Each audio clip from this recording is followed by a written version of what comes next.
A really useful thing to know about is something called a Schmitt inverter. And to understand how a Schmitt inverter works and why it's really useful, we first need to think about logic, and we need to think about digital and analog signals. Now, a logic gate will switch on when it's got a logic of 1, that's probably something like plus 5 volts maybe, and switch off at a logic 0. So it could be, if we did a little graph here, so that's plus 5, that's 0 volts down here, and it would be off while it's 0, and then it's on here at 5 volts. And that works really well. Logic gates can cope with that really well, and it's a really easy thing for them to work with. The problem is that something like a light dependent resistor, which we might be using, so we might want a light dependent resistor, and we might want something to switch on and off at different light levels. A light dependent resistor might be giving us a voltage like this as the light level changes. Now that is not a simple a binary kind of on or off signal. It goes all over the place.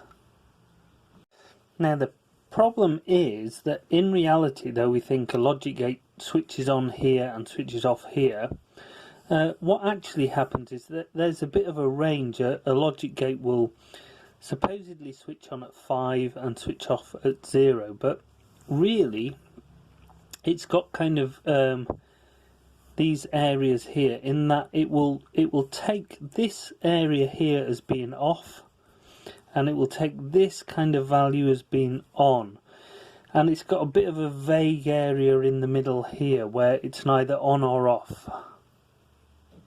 And this is called the open band.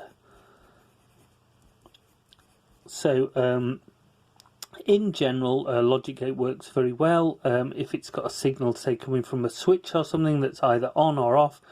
But occasionally logic gates, they tend to work well with things like thermistors and light dependent resistors, but sometimes they struggle a little bit in this open band. They have this tendency to flick between being on and off and not being quite sure where on and off is. A logic gate would really rather that we flicked between this area and this area quickly. So if we did and we skip over the open band very quickly, then that's fantastic for a logic gate. It knows what it's doing.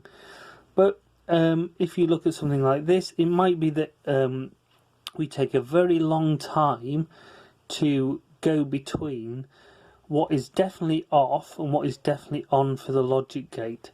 So the logic gate then is in a situation where it's flicking between two different states.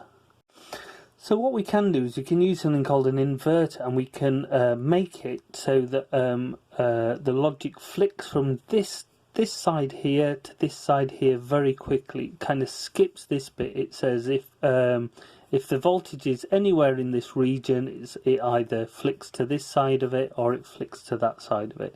And that's a really good thing to do. So an inverter works really well.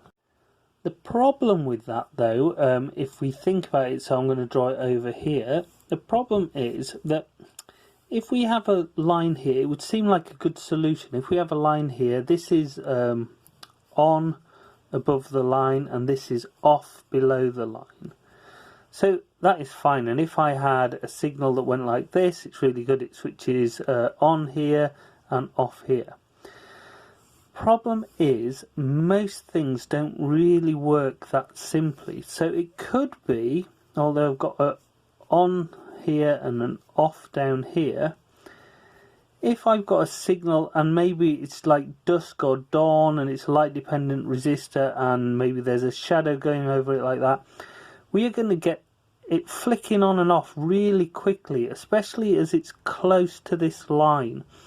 And really, I don't want something like a night light. I don't want it to flick on and then flick off, and then as it goes past this line, I just want it to stay on for a while and then maybe come off for a while.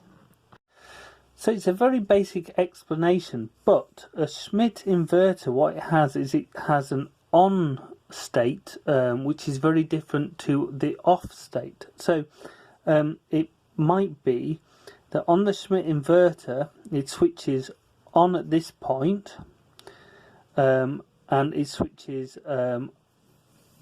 off at this point here.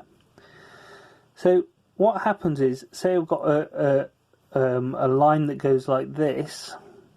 What happens is it will switch on here and it will stay on, and then it will switch off at this point where it covers back up, switch on here, and it will stay on for all of this segment here, and then only switch back off when it covers this point here.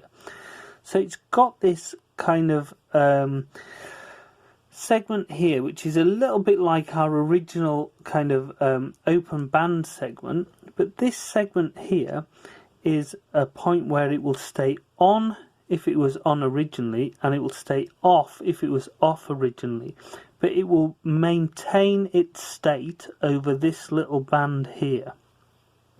There are lots of inverters that we use, and they're different types, CMOS, TTL. This is, I'm going to go through one called a CMOS inverter. You don't need to remember this, but it works between 0 and 5 volts, and at 1.6 volts it switches off, and at 3.3 volts it switches on. So what it means is, if I've got a signal that goes like this, so it's coming up here, it will not switch on until I hit this point here, and then when it goes down like this it will stay on, and rather than switching off at this point here, it won't switch off until that point down there. So if I looked at it as a logic graph underneath, what would happen is it would be off here like that until it hits this point where it switches on, so that point there. So, and then it would be on, and then normally you'd think, because that's where it switches on, it would switch off at this point, but it doesn't. It stays on until this point here where it reaches 1.6 volts and then switches back off. Now on that graph, that it doesn't make a lot of difference, but if we had a slower graph, so if you had a longer graph like this, it would make a big difference. It saves something like a night light, or I don't know, a fan, or something that depends on temperature. It saves it switching on and off very quickly. It gives it this kind of range of temperatures or voltages or light values that it can stay on at. And between these 2 points, it's not that it's vague. If it was already on, it will stay on. If it was already off, it will stay off. So it just makes, it smooths out the way that an output like a LED or a heater or something like that works. Now I know that's a little bit kind of vaguer than my usual kind of videos, but I hope that helps. I'm only trying to describe it in a vague way at the moment to give you an idea of what a Schmitt inverter does. I'll try and do some more in detail comments on it, and go through some exam questions as well in another video.